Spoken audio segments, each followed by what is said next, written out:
रमोवज्झायाळं रमोलोये सव्यसाहूणं मङ्गलं भगवान् वीरो मङ्गलं गौतमो गणी मङ्गलं कुन्दकुन्दादयो जैन धर्मोऽस्तु मङ्गलम् सर्वमङ्गलमाङ्गल्यं सर्वकल्याणकारकं प्रधानं सर्वधर्माणां जैनं जयतु शासनं जैनं जयतु शासनं जैनं जयतु शासनम्।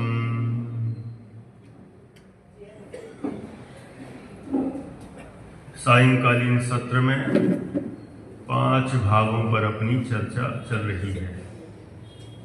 5 भाव जीव के असाधारण भाव,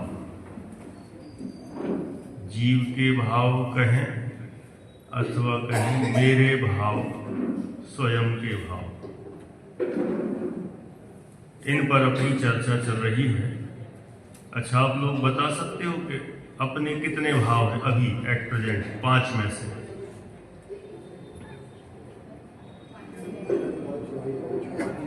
पांच भावों पर चर्चा चल रही है।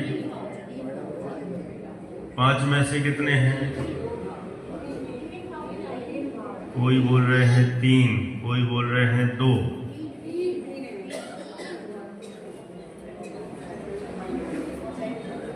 हमें अपने भाव पता नहीं रहते हैं, दूसरे के भाव नहीं पूछ रहे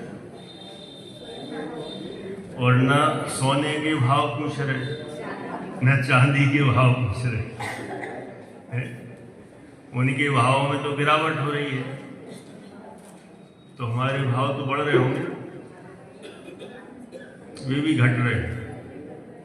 कितने हैं? कई लोग 3 ज्यादा बोल रहे हैं, कई लोग तो बोल ही नहीं रहे हैं कि जो फाइनल होगा तो हम कह देंगे हाँ यही ठीक है। अभी वर्तमान में 3 भाव तो हैं ही, कंपल्सरी समझो। 3 तो होते ही होते हैं सबके। कौन से 3? एक शायोत्समिक भाव, एक औदैहिक भाव और पारिणामिक तो सबका है। 3 भाव तो सबके हैं। पारिणामिक तो सबके ही है। सर्व जीवों के पारिणामिक भाव होता है, चाहे वह निगोदिया हो चाहे सिद्ध। पारिणामिक भाव के बिना तो जीव होता ही नहीं। एक हो गया। औदैहिक भाव, कर्म का उदय सबके चल रहा है, इसीलिए कर्म के उदय से जीव के जो भाव हों वे औदैहिक भाव, तो हमारे औदैहिक भाव भी हैं। और एक तीसरा कौन सा? शायोपशमिक भाव। कर्म का क्षयोपशम चल ही रहा है, इसलिए हम सबके शायोपशमिक भाव भी है ही। 3 तो हैं, तो फिर 2 कौन से नहीं है अभी? क्षायक नहीं है और औपशमिक नहीं है। ये 2 भाव तो नहीं है, ऐसे 3 भाव हैं। 5 भावों की हमने चर्चा कल प्रारंभ की और आज पूरी करना है। 2 ही दिन में पूरी चर्चा हो जाए। 5 भावों के नाम तो सबको याद हो गए। कौन से 5? पहला औपशमिक भाव, दूसरा शायिक भाव, दूसरा शायिक भाव, तीसरा शायोपशमिक भाव, चौथा औदैहिक भाव और 5वां पारिणामिक भाव। किसी ने आज दोपहर में प्रश्न किया था कि इनका जो क्रम बताया यही क्रम क्यों है? इसके पीछे कोई कारण के मन से ही बोल दिया कि सबसे पहले औपसमिक भाव, फिर शायक भाव, फिर शायोपसमिक भाव, फिर औदयिक भाव, फिर पारिणामिक भाव। इसके पीछे कोई लॉजिक है कि बस ऐसे ही है? अब कर्म तो पद्मा जी है। चलो, आपका तो खैर अध्ययन है ही। क्या लॉजिक है?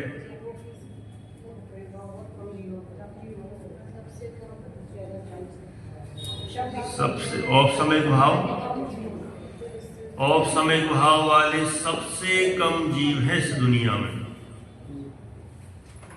औपसमिक भाव वाले, इसलिए सबसे पहले उनको रखा। अब तो सब समझ गए होंगे, हैं? उससे ज्यादा कौन से जीव हैं? शायक भाव वाले जीव हैं। उससे भी ज्यादा शायोपसमिक भाव वाले जीवों की संख्या है। उससे भी ज्यादा औदयिक भाव वाले जीवों की संख्या है। और सबसे ज्यादा जीव पारिणामिक भाव वाले हैं। सभी जीव हैं। अच्छा, सबसे कम कहे औपसमिक भाव वाले। औपसमिक भाव वाले कहां कहां पाए जाते होंगे? बताओ, कितनी गतियों में है? चारों गतियों में औपसमिक भाव वाले। यद्यपि चारों गतियों में है, लेकिन सबसे कम है। शायक भाव वाले चारों गतियों में भी हैं, है कि नहीं? मैंने तो कह दिया, अब आप अपना बताओ। आपने कहा है, और किसी को?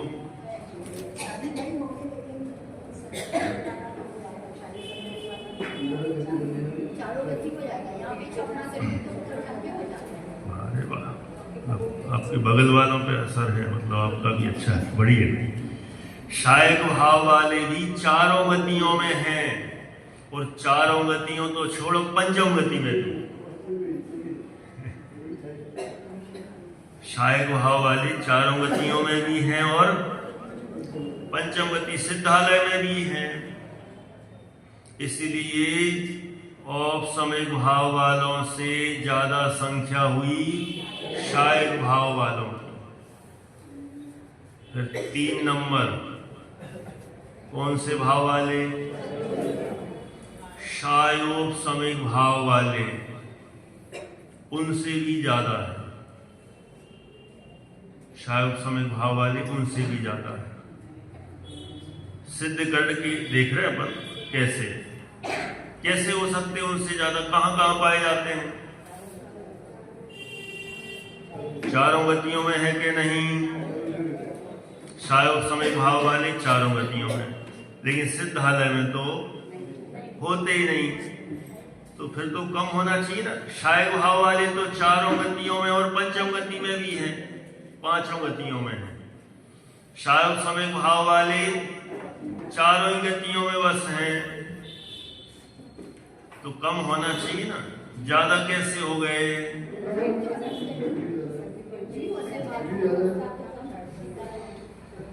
शायक भाव वाले तो चौथे गुण स्थान से सिद्धों तक है। कहां से? चौथे गुण स्थान से सिद्धों तक। और शायोपसमिक भाव वाले पहले गुण स्थान से, उसमें निगोदिया जीव भी आ गए। वहां से लेके कहां तक? 12वें गुण स्थान तक हैं शायोपसमिक भाव वाले। तो शायक भाव वाले जीवों से भी उनकी संख्या ज्यादा है। थोड़ा सा कठिन हो रहा है ना?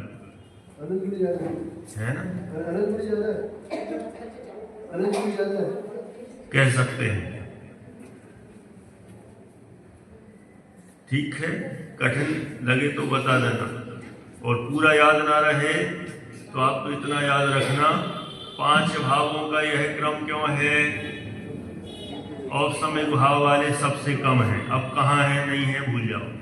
याद नहीं रहे तो छोड़ दो। इसी क्रम से चलते चले जाओ। चौथे नंबर पर कौन से लिए? औदैक भाव वाले। सार्वसमिक भाव वालों से भी ज्यादा है। कैसे? औदैक भाव वाले पहले गुण स्थान से 14वें गुण स्थान तक हैं।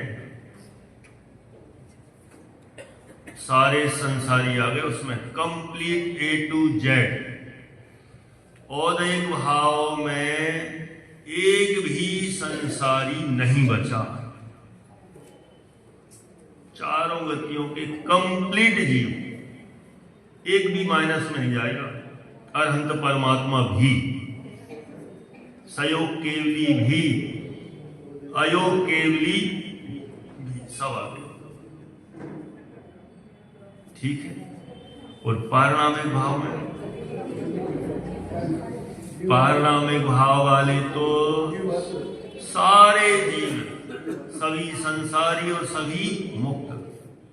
इसलिए सबसे ज्यादा संख्या पारणामिक भाव वाले जीवों की है। ठीक। तो सबसे कम कौन है? औपसमिक भाव वाले। दूसरे नंबर पर उससे भी ज्यादा क्षायक भाव वाले, उससे भी ज्यादा सार्वसमिक भाव वाले, उससे भी ज्यादा औदैक भाव वाले, और सबसे ज्यादा पारणामिक भाव वाले जीव हैं। इसलिए यह क्रम जीवों की अपेक्षा से रखा गया है। सबसे कम वालों को सबसे पहले ले लिया, सबसे ज्यादा वालों को अंत में ले लिया। इस क्रम से जानना चाहिए। 5 भावों के नाम तो पक्के हो गए होंगे ना सब? ऐसा कोई है जिनको नहीं है याद? 5 भावों के नाम फिर से एक बार। पहले औपसमिक, दूसरा क्षायक भाव, तीसरा क्षायोपसमिक, चौथा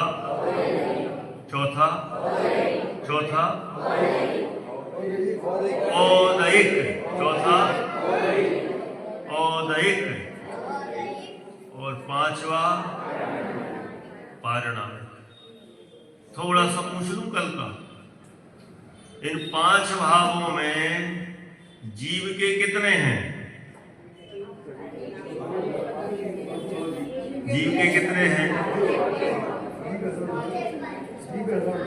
जीव के कितने हैं? 5 ही के 5 हैं। कंफ्यूजन हो गई। जीव के कितने हैं? 5 ही है तो जीव के ही, लेकिन इनमें 2 पार्टियां खड़ी कर दी। एक तरफ कितने हो गए? 4, और एक तरफ अकेला एक। शेर तो एक ही होता है, और फौज नहीं पता आपको? कोई बात नहीं है। शेर तो एक ही होता है, फौज तो गीदड़ों की होती है। ऐसा है। 4 भाव किसके निमित्त से? कर्मों के निमित्त से होते हैं। और एक भाव कर्म निरपेक्ष है। कौन सा? पारणामिक भाव। दूसरी भाषा में कहें, 4 भाव डिपेंडेंट हैं। 4 भाव डिपेंडेंट हैं और एक भाव इंडिपेंडेंट है। 4 भावों का एक नाम है औपाधिक भाव। कौन सा भाव? और पारणामिक भाव का दूसरा नाम स्वाभाविक भाव। ठीक है। अब इन 5 में से हमें किसका आश्रय लेना है और किन का आश्रय नहीं लेना? किन का आश्रय लेना और किन का आश्रय नहीं लेना? तो बताओ, किन का, किसका लेना आश्रय और किसका नहीं लेना? एकमात्र पारिणामिक भाव का आश्रय लेने योग्य है, अन्य चार का नहीं। कारण क्योंकि चार भाव पर के निमित्त से होते हैं, पराधीन हैं, और एक भाव स्वाधीन है, इसमें किसी निमित्त की आवश्यकता नहीं है। एक कारण। दूसरा, चार भाव क्षणिक हैं। चार भाव कैसे हैं? क्षणिक हैं, होते हैं और नष्ट हो जाते हैं। एक भाव परमानेंट है, त्रिकाल है। कौन सा? पारिणामिक भाव। तो हमें क्षणिक की शरण लेना है, क्षणिक का आश्रय लेना है कि त्रिकाल का आश्रय लेना है? त्रिकाल, जो हमेशा रहे उसका आश्रय लेना है, जो कभी आए उसका आश्रय क्या लेना। हम कोई भी मटेरियल खरीदते हैं तो मुझे बताओ, हम उस चीज को लेना चाहते हैं जो लंबे समय तक चले, कि अभी लाए चाइना माल जैसा, और लाए हैं और घर तक पहुंचे खराब। हम ऐसी चीज लेना चाहते हैं जो ज्यादा लंबे काल तक चले। ऐसे ही है ना सिस्टम। बिजनेस हो सो लंबा चले, जॉब हो सो परमानेंट हो। ऐसे ही चाहते ना, कोई भी मटेरियल लें तो वारंटी ज्यादा हो, गारंटी ज्यादा हो। हम वही चाहते हैं, माने लंबे समय की जो ड्यूरेशन है उसमें जितना लंबे काल तक चल जाए, हम वही चाहते हैं। और ऐसी कोई चीज, ऐसी योजनाएं बनती जो लाइफ टाइम, ऐसा भी होता ना? ऐसी भी कोई चीज आती है क्या लाइफ टाइम की गारंटी या वारंटी? यदि आती हो तो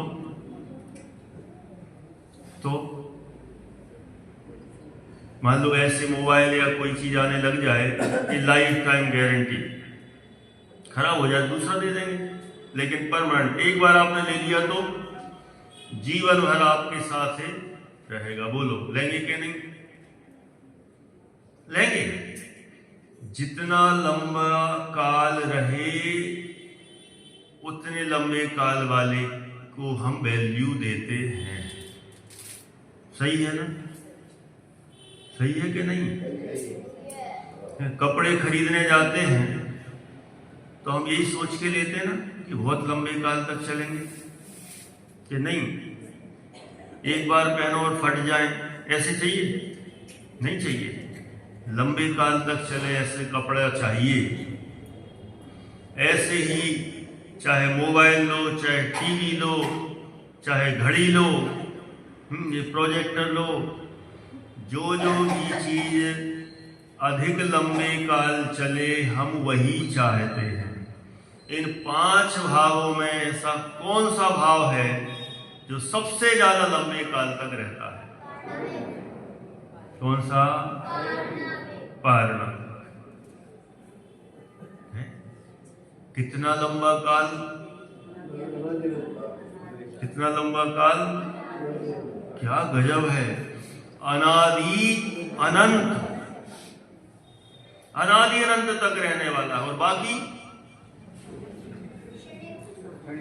यदि पर्याय एक समय की पर्याय की तरफ से देखें तो सब एक समय के हैं, लेकिन यदि थोड़ा सा कंटिन्यूटी में चल भी जाए तो भी जितना लंबा काल पारिणामिक भाव का है उतना लंबा काल किसी भी भाव का नहीं है।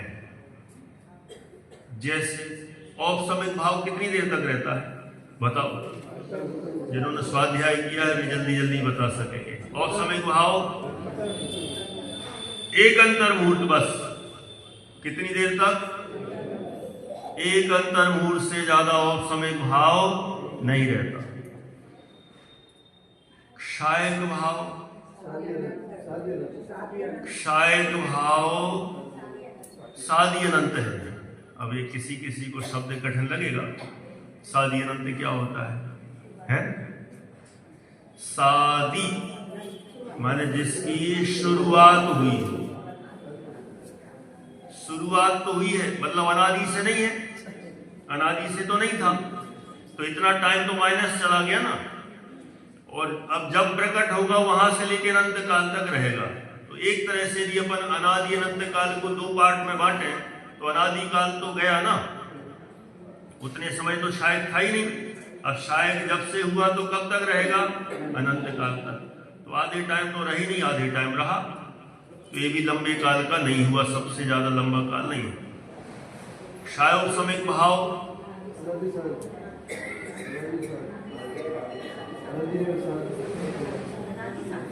कब से कब तक? अपेक्षाएं बहुत है उसमें, है मोटा मोटा है। हाँ वो मैं, लेकिन वो लंबे लंबे अभी नहीं बोलूंगा। वो भी ज्यादा लंबे काल तक नहीं रहता क्षायोपशमिक भाव। फिर अगला औदैहिक भाव है। क्षायोपशमिक भाव को अपेक्षाओं से अनादि शांत भी कह सकते हैं, है? अनादि अनंत भी हो सकता है किसी अपेक्षा से, अभव्यों की अपेक्षा। खैर ये अभी जो मैं विषय ले रहा हूं मुझे पता है कि सबको नहीं पचेगा, लेकिन मैं उस विषय को लाने का प्रयास करूंगा जो सबके काम का है। ये तो थोड़ा सा उनके लिए भी हो गया जो स्वाध्याय भी करते हैं उनकी दृष्टि से। औदैहिक भाव किसी अपेक्षा से अनादि शांत है और किसी अपेक्षा से अनादि अनंत है। लेकिन एक पारिणामिक भाव ऐसा है जो हर एक जीव का अनादि अनंत ही है। अब चाहे भव्य हो, चाहे अभव्य हो, चाहे संसारी हो, चाहे मुक्त हो, कोई भी हो, पारिणामिक भाव सबसे ज्यादा लंबे काल वाला है। इसलिए वैल्यू किसकी? पारिणामिक भाव की। यदि हम देखें पांचों भाव में सबसे ज्यादा समय वाला यदि कोई है तो वह है पारिणामिक भाव। तो मैं आश्रय किसका लेना? पारिणामिक भाव का, क्योंकि पारिणामिक भाव सबसे ज्यादा लंबे काल तक रहता है, वही हमारा असली सहारा है। बाकी तो आते हैं जाते हैं, छोड़ के चले जाते हैं, उनका भरोसा नहीं। सबसे ज्यादा भरोसेमंद यदि कोई है, स्थायी है, परमानेंट है, हमेशा हमारे साथ रहने वाला है, चाहे निगोज में चले जाओ, चाहे सिद्धालय में चले जाओ, कभी भी हमारा साथ नहीं छोड़ता। इसलिए पारिणामिक भाव ही आश्रय लेने योग्य है। देखो अभी हम जिन जिन का आश्रय ले रहे हैं, जिन जिन के साथ रहते हैं, मुझे बताओ ये सब कितनी कितनी देर के, जितने रिश्ते नाते, भाई बहन, माता पिता, दादा दादी, नाना नानी, चाचा चाची, बुआ फूफा, ये सब कितने दिन? पति पत्नी बच्चे कितने दिन? 10 साल 20 साल 25 साल 50 साल, इससे ज्यादा 100 साल तक कोई रहता है साथ में? कोई नहीं रहता। ये सब आने जाने वाली चीजें हैं, और आने जाने वालों से क्या रिश्ता जोड़ना, क्या आश्रय लेना। हम जिनके आश्रय में जाएं, जिनका आश्रय लें, वही हमें छोड़ के चला जाए, तो फिर बताओ ऐसे व्यक्ति का अथवा ऐसी वस्तु का क्या आश्रय लेना जिसका कोई भरोसा नहीं। हम तो भरोसेमंद चीज को पसंद करते हैं ना, तो ये चीजें तो भरोसे लायक ही नहीं है। हम किसी के भरोसे कहीं पर रहते हो तो मुझे बताओ वो हमें कितने समय तक सहारा देगा? बोलो कितने समय तक सहारा देगा? और कौन हमें कितने समय तक सहारा दे सकता है? कोई नहीं दे सकता। बहुत लंबा काल किसी का नहीं है। इसलिए हम तो ऐसे सहारे को ढूंढें। कैसे कैसे सहारे को? जो लंबे काल तक चले। और कितने लंबे? हमेशा, सदा काल जो साथ में रहे। तो ऐसा कौन सा भाव है जो सदा काल हमारे साथ रहता है? कौन है? पारिणामिक भाव। अपना जीव का स्वयं का स्वभाव, स्वयं का ज्ञान दर्शन स्वभाव, वही हमारे साथ रहने वाला है। अन्य कोई भी हमारे साथ रहने वाले नहीं है। ऐसा है। इसलिए 5 भावों में पारिणामिक भाव ही आश्रय करने लायक चीज है। यदि अपन सचमुच जैन धर्म में कोई भरोसा है तो हमें इस बात को स्वीकार करना ही पड़ेगा। हम प्रैक्टिकली भी देख लें, लोक व्यवहार में हम जिन जिन का सहारा ले रहे हैं, जिन जिन का आश्रय ले रहे हैं, वे बहुत लंबे समय तक हमारा साथ देने वाले नहीं हैं। अरे जो हमारे साथ रहते हैं, छोड़ के चले जाते हैं, वो तो छोड़ो, जो हमारे साथ भी रहते हैं वे कितने हमारे सहारे बनते हैं? बताओ, कितने समय तक सहारे बनते हैं? क्षण क्षण में तो मनमुटाव हो जाता है। एक के विचार दूसरे से मिलते नहीं हैं, एक की भावनाएं दूसरे को समझ में नहीं आती। एक अलग सोचता है, दूसरा अलग सोचता है। एक व्यक्ति दूसरे व्यक्ति को अपने अनुसार परिणमन कराने की कोशिश करता है और जितनी ताकत लगे उतनी ताकत से कोशिश करता है, लेकिन मुझे बताओ हमारे अनुसार वो चलेगा? नहीं चलेगा। क्यों नहीं चलेगा? क्यों नहीं चलेगा? हर माता पिता अपने बच्चे को अपने अनुसार चलाने की कोशिश करते हैं, चलते हैं। किसी के चल गए हो तो बता दो। कोई कहे नहीं, हमारा बच्चा तो बहुत आज्ञाकारी है, हमने तो उसको बहुत अच्छे संस्कार दिए हैं, बचपन से खूब पाठशाला भेजी है, धर्म के भी संस्कार दिए, घर में भी खूब सिखाया, पूरा 5 माने पंच परमेश्वरियों से लेकर फिर तीर्थंकर और फिर सारा फिर कर्म सिद्धांत, एक द्रव्य दूसरे द्रव्य का करता धरता नहीं, इतने अच्छे संस्कार दिए हैं कि मेरा बच्चा बिल्कुल गड़बड़ नहीं कर सकता, जैसा मैं कहता हूं वैसे ही करता है। बहुत बड़े भ्रम में हम। उस समय हमारी जैसी इच्छा हुई, उसी समय उसका वैसा परिणमन हो गया, तो हमें भ्रम हो गया कि यह हमारे अनुसार चलता है। नहीं चलता। किसी के बच्चे किसी के अनुसार नहीं चलते और ना चल सकते हैं, और ना अपेक्षा रखना। अपेक्षा रखेंगे दुखी रहने के अलावा कुछ नहीं मिलने वाला। हर पति अपनी पत्नियों से अपेक्षा रखते हैं, हर पत्नियां अपने पतियों से अपेक्षा रखती हैं ये हमारे अनुसार चले। किसी को धर्म में थोड़ी रुचि हो तो दूसरे को भी उसमें लगाना चाहता है, तुम भी पूजन करो, प्रवचन करो, आओ, छोड़ो सब, चलेगा। कोई कहेगा चलो मार्केट चलो, कोई कहेगा चलो लंदन चलो घुमाने ले चलो, कोई दुबई ले चलो, कोई खरीदी के लिए कहेगा। सब अपने अपने विचारों को एक दूसरे पर थोपने की कोशिश करते हैं, लेकिन कोई किसी के अनुसार नहीं चलता तो नहीं चलता। हम कोशिश जरूर करते हैं, लेकिन ऐसा हो ही नहीं सकता। क्यों नहीं हो सकता? 2 द्रव्य भिन्न भिन्न है।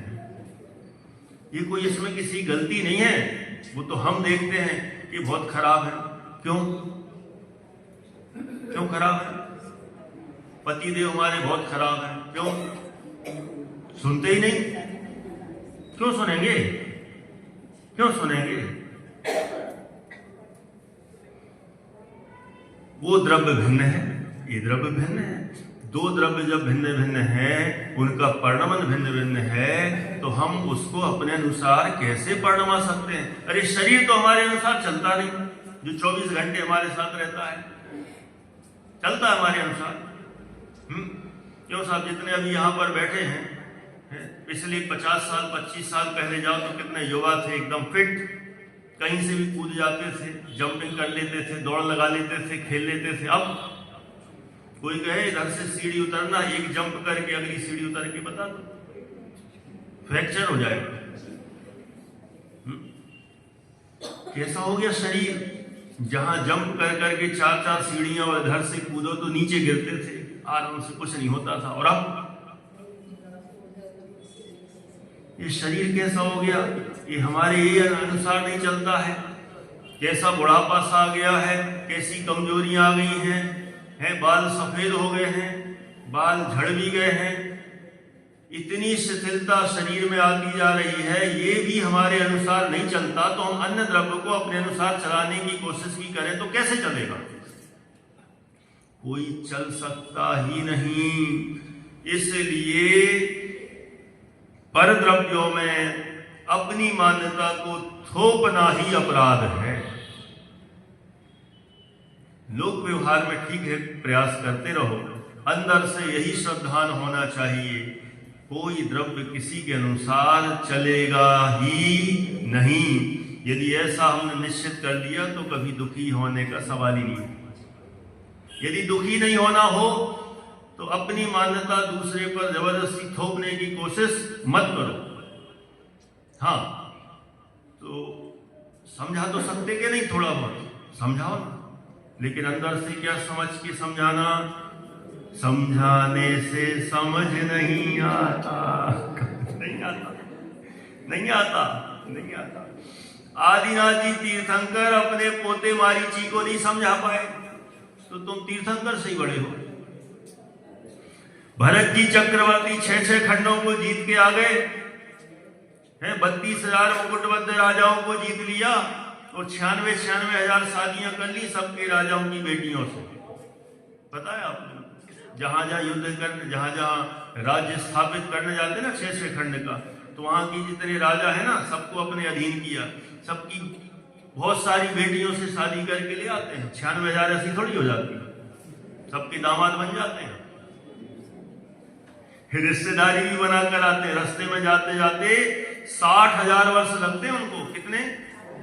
60,000 ईयर्स 6 खंड जीतने में। 60,000 वर्ष तक क्या करते होंगे? चलते रहते होंगे। कहीं गए और जहां पर राजा को हराया, या राजा खुद ही कहते हैं भैया अब आप चक्रवर्ती का पुण्य है, लो भैया अब आपके हाथ में सारी पावर, ठीक है। तो अब ऐसा करो, 10-20 हमारी बेटियां हैं, कर लो शादी। अब शादियां कराई, फेरे पड़े, अब दामाद जी जल्दी मत जाओ, 1-8 महीना रहो तो। फिर दामाद जी घर घर पे वहां ठहरते थे, आराम से शादियां रचाते हुए फिर आगे बढ़ते चले जाते थे। ऐसे 60,000 वर्ष निकल गए। अब बताओ, इतना सारा उन्होंने, चक्रवर्ती ने इतना सब काम किया, किया कि नहीं किया?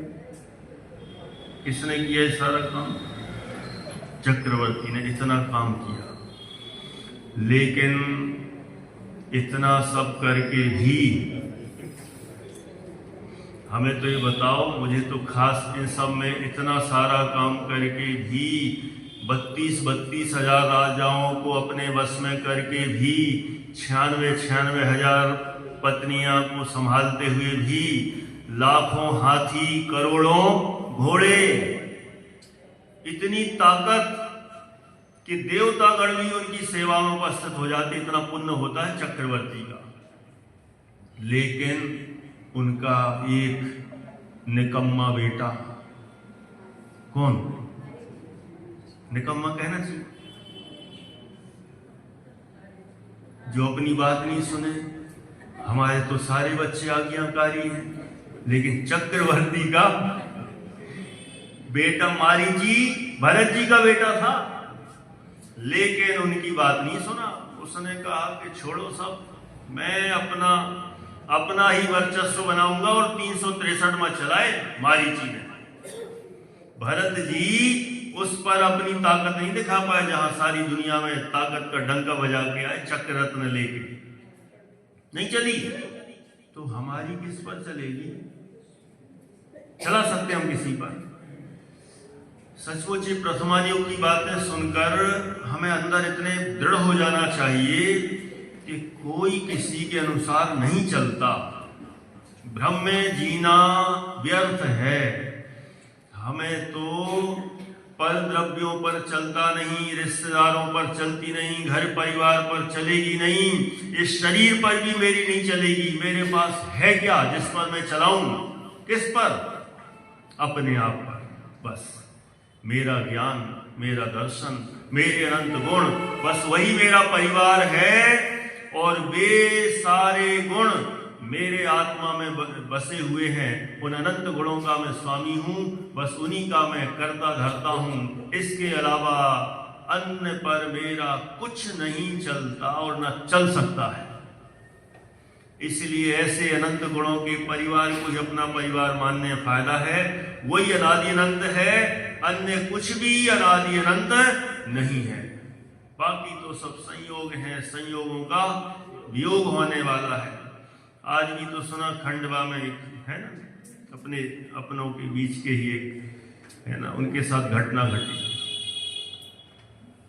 ऐसे और भी अनेक ऐसी घटनाएं घट रही हैं। कोई आ रहा है, जा रहा है। सचमुच ये जीवन ऐसा ही है, कब किसका हो जाए। उनके तो समझ लो स्वास्थ्य गड़बड़ था बहुत समय से, और हम क्या सोच रहे हैं? हम फिट हैं, हम बराबर हैं, सब सही है। रात में सोते आजकल तो कैसी कैसी घटनाएं सुनने को मिलती हैं। रात में सोए, साइलेंट अटैक, सुबह उठे ही नहीं, कहते क्या हुआ था? कुछ नहीं। ऐसा तो जीवन है, और उस जीवन की प्लानिंग इतनी लंबी लंबी है, ऐसा लगता है कि तो अनंत काल तक हमारी प्लानिंग चलती रहे। ऐसा है सचमुच। इसलिए जो पारणामिक भाव है वही आश्रय करने लायक है। ठीक है, अब समापन की ओर चलते हैं, पारणामिक भाव की ओर। पारिणामिक भाव, परिणाम मतलब स्वभाव, परिणाम मतलब स्वभाव, और स्वभाव मतलब जीव का जानना देखना, वो स्वभाव। वही वास्तव में मेरा, वास्तव में अपना है, इसके अलावा अन्य कुछ भी नहीं। अब पारिणामिक भाव के भी 3 भेद कहे हैं। कितने भेद? कितने भेद? 3 भेद। कौन से? जीवत्व, भव्यत्व, अभव्यत्व। 3 भेद हैं। सुने होंगे, पढ़े होंगे। जिन्होंने नहीं सुने हो तो अभी सुन लीजिए। जीवत्व, भव्यत्व, अभव्यत्व, ये तीनों भाव हर एक जीव के नहीं होते। ये तीनों भाव हर एक जीव के नहीं होते। 2 भाव सबके होते हैं। जीवत्व तो सभी के हैं। जीवत्व में, जीवत्व के साथ जो भव्यत्व और अभव्यत्व है, जो भव्य जीव हैं उनके भव्यत्व होगा, और जो अभव्य जीव हैं उनके अभव्यत्व होगा। तो भव्य मतलब जिनके मोक्ष प्राप्त करने की योग्यता है वे भव्य, और जिनके मोक्ष प्राप्त करने की योग्यता नहीं है वे अभव्य। फिर से, भव्य किसे कहा? जिनके मोक्ष जाने की योग्यता है वे भव्य, और जिनके मोक्ष जाने की योग्यता नहीं वे अभव्य। अब मुझे बताओ कि जीवत्व तो हम सबके है, ये भव्यत्व भव्यत्व में से हमारा कौन सा है? बताओ।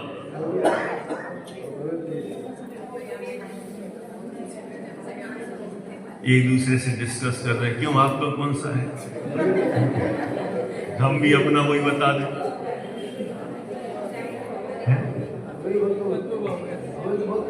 अरे भव्यत्व ही है। क्यों सोचो नेगेटिव? नेगेटिव क्यों सोचो?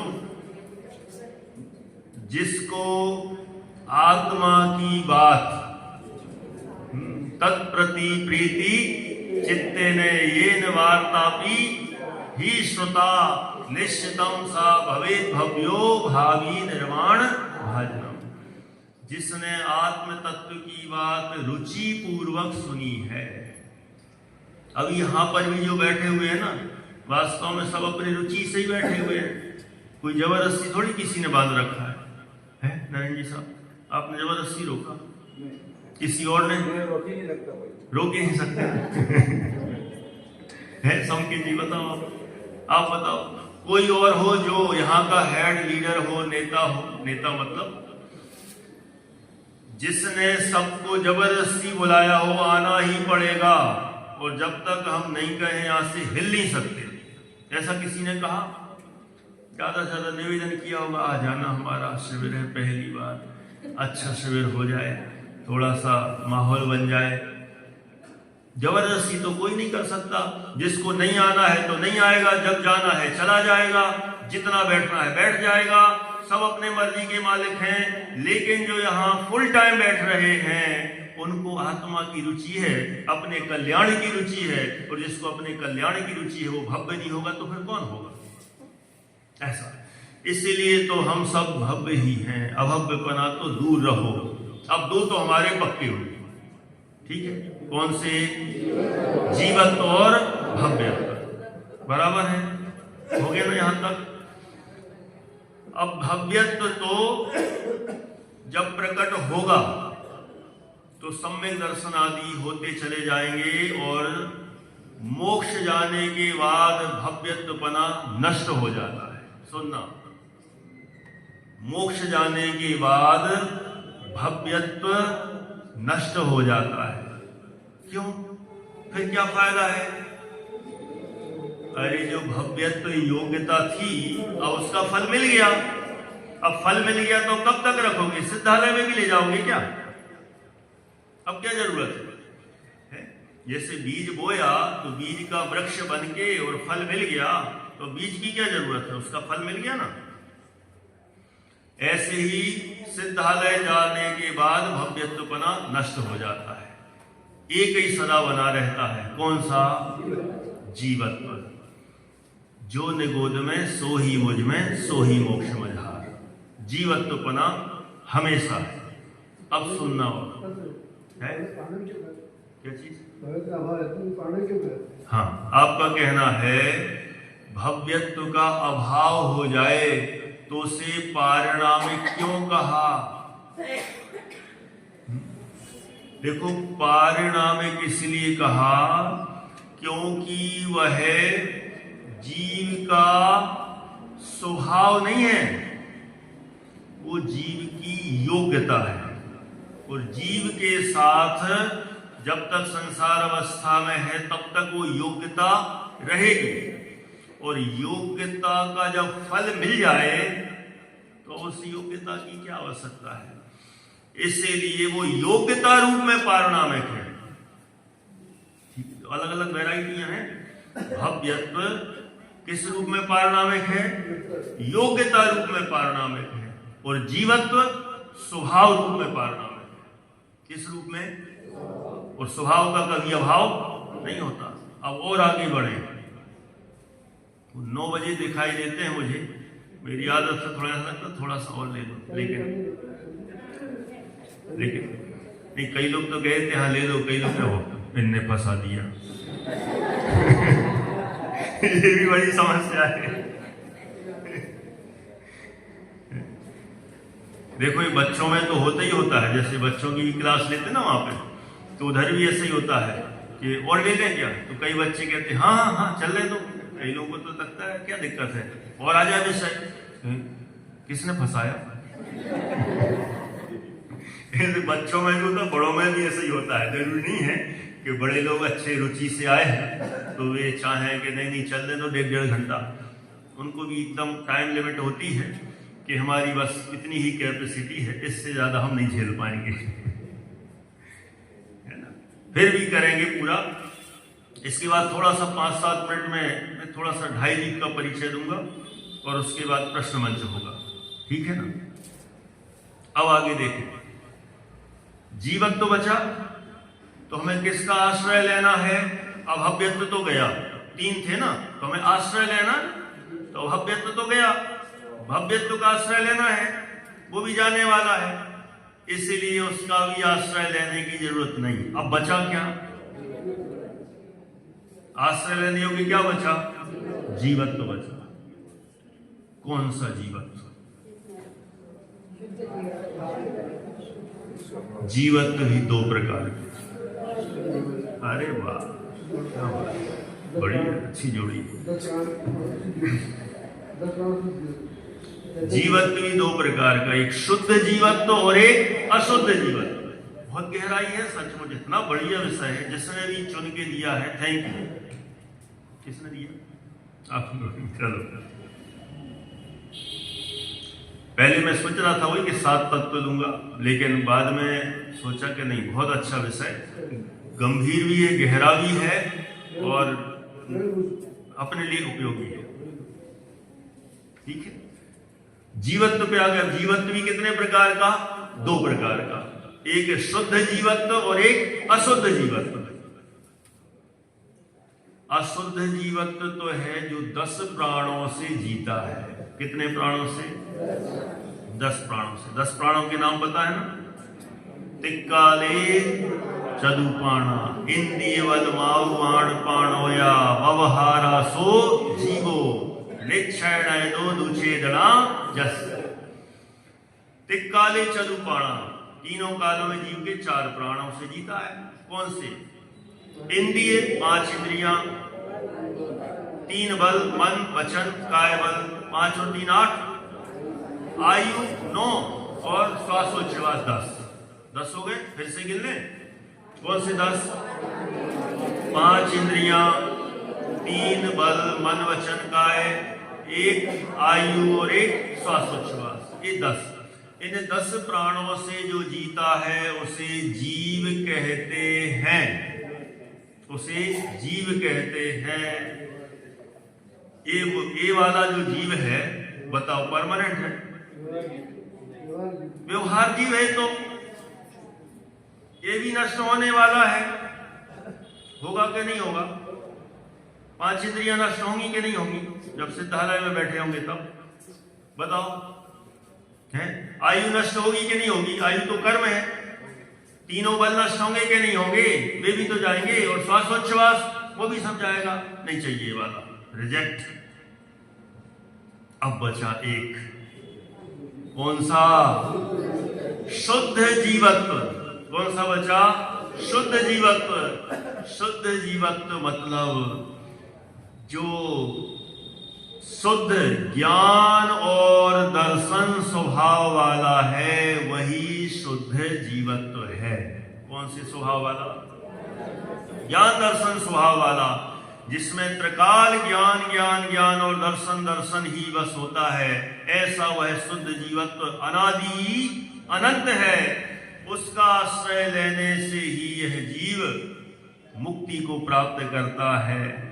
इसीलिए आश्रय करने लायक तो एकमात्र शुद्ध जीवत्व पारिणामिक भाव है।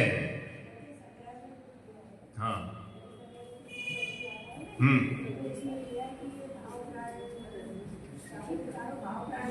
हाँ,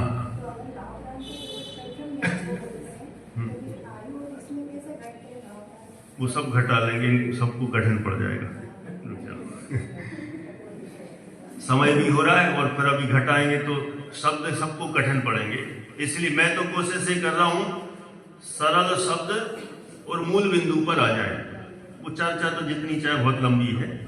तो अंत में अपन कहां पहुंचे? देखो कहां अपन कह रहे थे, 5 भाव अपने, 5 भाव अपने, फिर 5 में से छटनी कर दी, 4 को हटाया। क्यों? कर्म के निमित्त से होते हैं। अपने कौन? 1। अच्छा, पारिणामिक। अब पारिणामिक में भी 3 भेद। अब भव्यत्व को हटाया, अब बचे 2। भव्यत्व को भी हटा दिया, परमानेंट नहीं बचा 1। अब 1 के भी 2 भेद, एक शुद्ध और एक अशुद्ध। अशुद्ध को भी हटाया, अब बहुत मुश्किल से अपनी चीज मिली, अपना असली माल मिला, जिसका नाम है शुद्ध जीवत्व। चैतन्य ही चैतन्य भास रहे रे प्रभु, थारा ही रंग मां रंग गए। ऐसा वह शुद्ध जीवत्व जिसमें जानना जानना जानना, जानने के अलावा कुछ है ही नहीं। इसलिए जो ज्ञान की प्रतिपल उठे तरंग, झांकता उसमें आत्म राम। ये निरंतर ज्ञान ज्ञान ज्ञान की जो तरंगें उठ रही हैं, वही वास्तव में मैं हूं, उसे ही अपना मानो। इसके अलावा इस विश्व में कुछ भी हमारा है नहीं और ना कुछ हो सकता है। इसलिए अपने उस स्वभाव को जो स्वीकार करता है, वही सम्यक दर्शन प्राप्त कर लेता है। सम्यक दर्शन प्राप्त करना नहीं है, हो जाता है। जो अपने स्वभाव में बैठ जाता है, अंतर्मुहूर्त तक बैठ जाए, वही केवल ज्ञान प्रकट कर लेता है। हमें केवल ज्ञान के पीछे नहीं पड़ना है, हम तो अपने में बैठ जाएंगे, केवल ज्ञान दौड़ा दौड़ा चलाएगा। हम दौड़े दौड़े आएंगे, ऐसे केवल ज्ञान कहता है अपने में बैठ जाओ, हम दौड़े दौड़े आएंगे। तो केवल ज्ञान ऐसे दौड़े दौड़े चले जाते हैं। हमें केवल ज्ञान के पीछे नहीं दौड़ना है, केवल ज्ञान हमारे पीछे दौड़ा चलाएगा। ऐसी ताकत हमें विकसित करना है। ऐसा वास्तव में पारणामिक भाव का इतना सुंदर रूप है, सुंदर स्वरूप है। ऐसे उस पारणामिक भाव का हम सब आश्रय लें और उसी के आश्रय से सम्यक दर्शन, सम्यक ज्ञान, सम्यक चारित्र प्रकट करते हुए, केवल ज्ञान लेते हुए सिद्धालय में विराजमान हो। ऐसी भावना से यहाँ पर ही पूरा कर। हाँ जी, आश्रय बहुत अच्छा, वो और हिंट कर लेते हैं। आपका प्रश्न है हम पारणामिक भाव का आश्रय कैसे लें। ठीक है, कई बार तो ये लगता है, सब तो बता दिया, अब आश्रय कैसे लें। आश्रय लेने का सबसे अच्छा तरीका, जो मैं ये जान रहा हूं, ये पकड़ में आता कि नहीं आता है। किस किस को पकड़ में आता, मैं जान रहा हूं, आता है।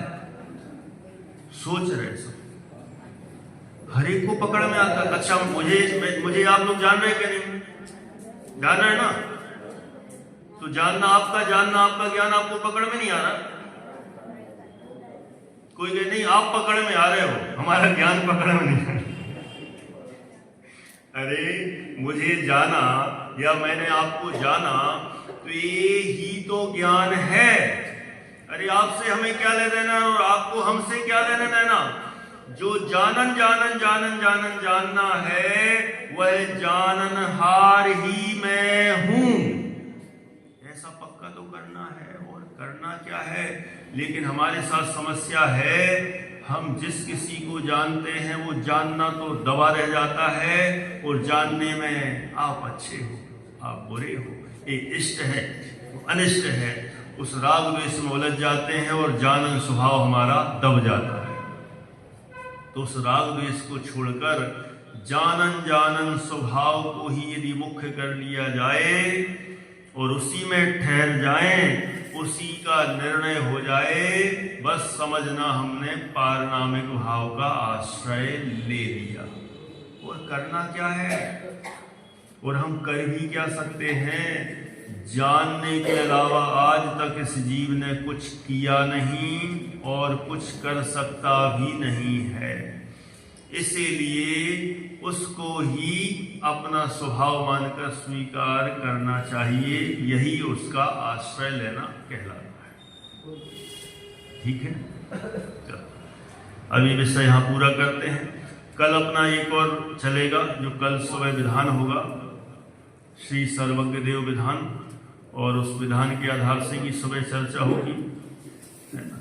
फिर उसके बाद अपना कार्यक्रम समाप्त हो जाएगा, है ना। अभी संक्षेप में 5 मिनट में बस में, यद्यपि ढाई से सभी परिचित हैं, फिर भी एक मन में आया कि आप लोगों को मेरे एंगल से परिचय करा दूं, अभी आपने अपने एंगल से देखा है। ढाई दीप आज संपूर्ण देश में नहीं, संपूर्ण विश्व में अब जैन समाज के लिए एक प्रसिद्ध जगह बन चुकी है और हर कोई व्यक्ति वहाँ आता है और रोज के रोज भी बहुत सारे दर्शनार्थी जैन तो लगभग सभी आते हैं बिना सोचे कि किसका है किसका नहीं, कोई नहीं सोचता, सब आते हैं। बीच बीच में कोई कोई महाराज जी भी, माता जी वगैरह, ये भी जहाँ जहाँ आसपास आते हैं वे सब आते हैं दर्शन करने।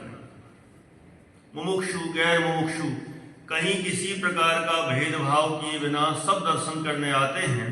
ऐसे वे 1165 जिनबिंब ढाई दीप में विराजमान हैं।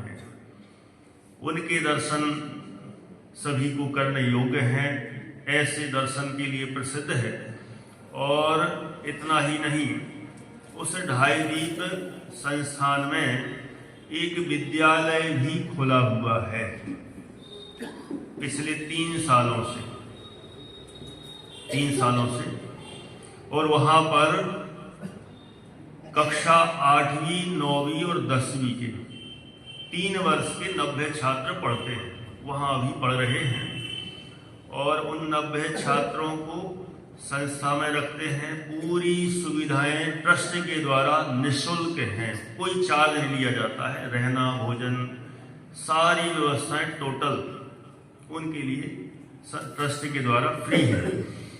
स्कूल जाते हैं, स्कूल में अच्छा स्कूल है, MIT वर्ल्ड पीस स्कूल है, पुणे की ब्रांच है, इंग्लिश मीडियम CBSE का अच्छा स्कूल। वहाँ पर सारे बच्चे पढ़ने जाते हैं, पास में है 1 किलोमीटर, वहाँ पर स्कूल में पढ़ते हैं।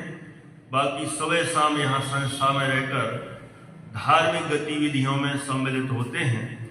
पूजन करना, भक्ति करना, और प्रवचन होता है रोज, उस प्रवचन को भी सुनते हैं। और फिर संडे टू संडे गोष्ठियाँ कराते हैं, तो बच्चे 5-5 मिनट अपना वक्तव्य देते हैं, छोटे छोटे बच्चे 8वीं 9वीं के।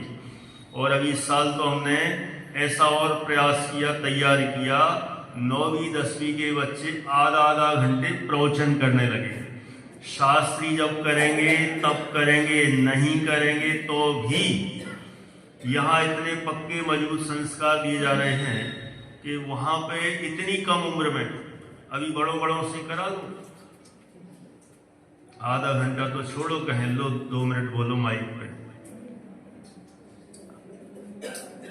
हाथ कपने लग जाते हैं। और यदि बोल दिया जाए आधा घंटा पहले कि आपको अभी इस प्रवचन के बाद बोलना है, तो प्रवचन एक तरफ, अंदर धक धक होती रहेगी, अब आधा घंटे बाद क्या होगा, टेंशन बढ़ जाती है। लेकिन उनको बहुत बढ़िया स्टेज फियर से एकदम फ्री हो रहे हैं और बहुत अच्छे आत्मविश्वास के साथ बहुत सारे धार्मिक नाटक भी कराते हैं, अन्य गतिविधियां भी, खूब घुमाते भी, उनको धार्मिक यात्राएं भी कराते हैं। इस तरह से माहौल है। अब इस साल से वहाँ कक्षा 7वीं भी कर रहे हैं और 11वीं भी कर रहे हैं। 11वीं 12वीं में साइंस, मैथ साइंस लेंगे, कॉमर्स लेंगे, आर्ट्स लेंगे, और यहाँ 7th भी हो जाएगा। तो अगले साल तक 125 से 150 बच्चे वहाँ पर अध्ययन करेंगे और धीरे धीरे बढ़ता चला जाएगा। ऐसा माहौल वहाँ बना रहेगा, माने 150 बच्चे वहाँ रहेंगे। नहीं देखो,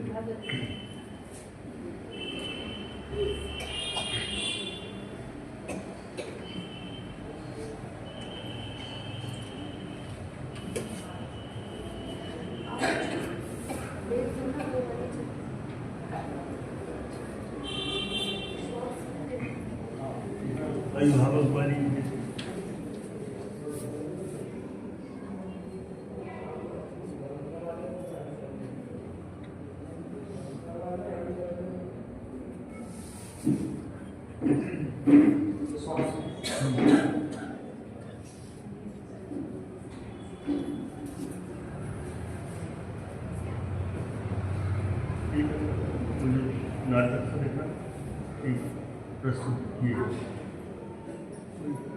है तो बहुत सारे। मैंने गतिविधियां वैसे तो सब जानते ही समझते हैं वहाँ क्या क्या चलता होगा। तो इसमें ये जो चैनल है ना, इस पे सारी चीज़ें दे रखी हैं। अब मैं तो कहूँ कि जो यहाँ पर हों छोटे बच्चे उनको भेजो, लेकिन ज़्यादातर तो सुनने में आया यहाँ बच्चे ही ऐसा भोग भूमि जैसा माहौल है, या तो स्वर्ग जैसा माहौल है कि जहाँ स्वर्गों में बच्चे नहीं होते, भोग भूमि में बच्चे नहीं होते, यहाँ होकर भी नहीं होते, ऐसा है। तो ये अलग टाइप की कर्म भूमि है, ना तो ये भोग भूमि है और न कर्म भूमि है, दोनों के बीच की व्यवस्था वाली है। तो यहाँ इस तरह की अनेक अनेक गतिविधियां संचालित हैं। इसके अलावा भी वहाँ सुबह शाम जैसे आप लोग स्वाध्याय भी करते होंगे, यहाँ पर कदाचित आपको ऐसा लगता हो कि हम प्रवचन में पहुँचते हैं, नहीं पहुँचते, या घर बैठे भी तो सब वैरायटी के स्वाध्याय के लिए सभी वैरायटी के प्रवचन इसमें उपलब्ध हैं। बाल बोध 1, 2, 3, वीतराग विज्ञान 1, 2, 3, तत्वज्ञान, लघु जैन सिद्धांत प्रवेशिका, छह ढाला जी, भक्तांबा जी, द्रव्य संग्रह जी, यहाँ से लेके जो हाई लेवल तक जाना चाहता ना, गुणस्थान, गौमठ सार, समय सार, मोक्ष मार्ग प्रकाशक, ऐसे सभी ग्रंथों पर 3 से 4 हजार प्रवचन YouTube पर उपलब्ध हैं। माने जिनको ऐसा लगता हो कि हम आगे पीछे स्वाध्याय करें या करना चाहते हैं, वास्तव में तो करना ही चाहिए।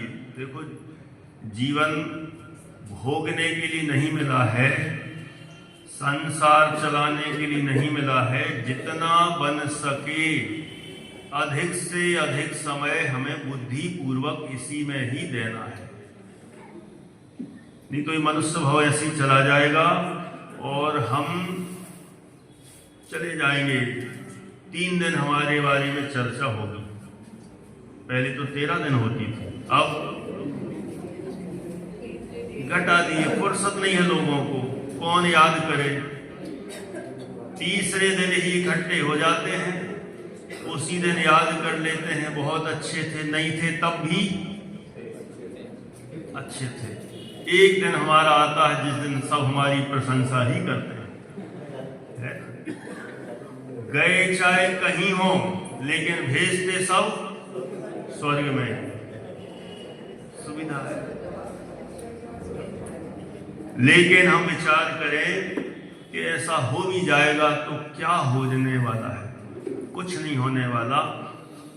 इसलिए जितना अधिकतम समय, आज तो इतनी सुविधाएं हैं, ऐसी सुविधाएं इसके पहले के काल में नहीं मिली। कहीं हम नहीं जा पा रहे, असत्य है, तकलीफ है, घुटनों में दर्द है, और भी कोई समस्या है, घर बैठे चालू करो और किसी विषय को लेकर अच्छे से सुने। और सुनने में भी क्या सुविधा है। पंडित जी रुक जाओ थोड़ी देर, स्टॉप। अपने हिसाब से उनको चला सकते हैं। हमें ये आता है पंडित जी थोड़ा फास्ट, बटन दबाओ, स्पीड बढ़ाई। पंडित जी बहुत फास्ट हो रहा, थोड़ा स्लो भी कर दो, स्लो कर दो, फास्ट कर दो, स्टॉप कर दो, नोट्स बना लो। क्या सुविधाएं हैं। मुझे लगता है ऐसी अभी तक का जो पंचम काल है कहीं हुई हो। चौथे काल का तो इसलिए क्यों कहो, क्या पता उस समय क्या सुविधाएं हो नहीं हो। सब जगह की अलग अलग होती हैं, तो अपन ये नहीं कह सकते कि वहाँ कुछ भी नहीं था। वहाँ अलग वैरायटी का जीवन था। वहाँ तो चलते फिरते तीर्थंकर आदि भी होते थे, मुनिराज भावलिंगी संत होते थे, तो हमें विशेष अलग जाति का लाभ था। लेकिन अभी इस पंचम काल में, हुंडाओ सर्पणी के काल में इतनी अच्छी सुविधाएं मिल रही हैं, इससे अच्छा पुण्य का उदय तो किसी को नहीं कहा जा सकता।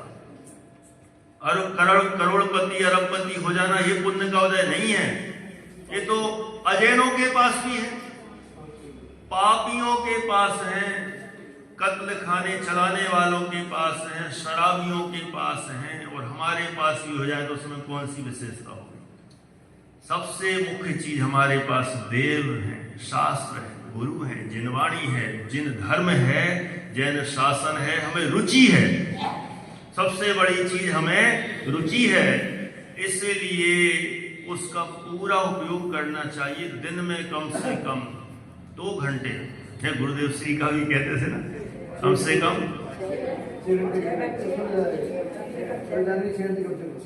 6 घंटे। अब 6 घंटे तो मैं क्या अपेक्षा रखूंगी, है? लेकिन जितना बन पड़े, पढ़ने की सुविधा है, सुनने की सुविधा है, सब वैरायटी की सुविधाएं हैं, इसलिए जितना बन सके पूरा प्रयास करना है। ये तो हमने बता ही दिया।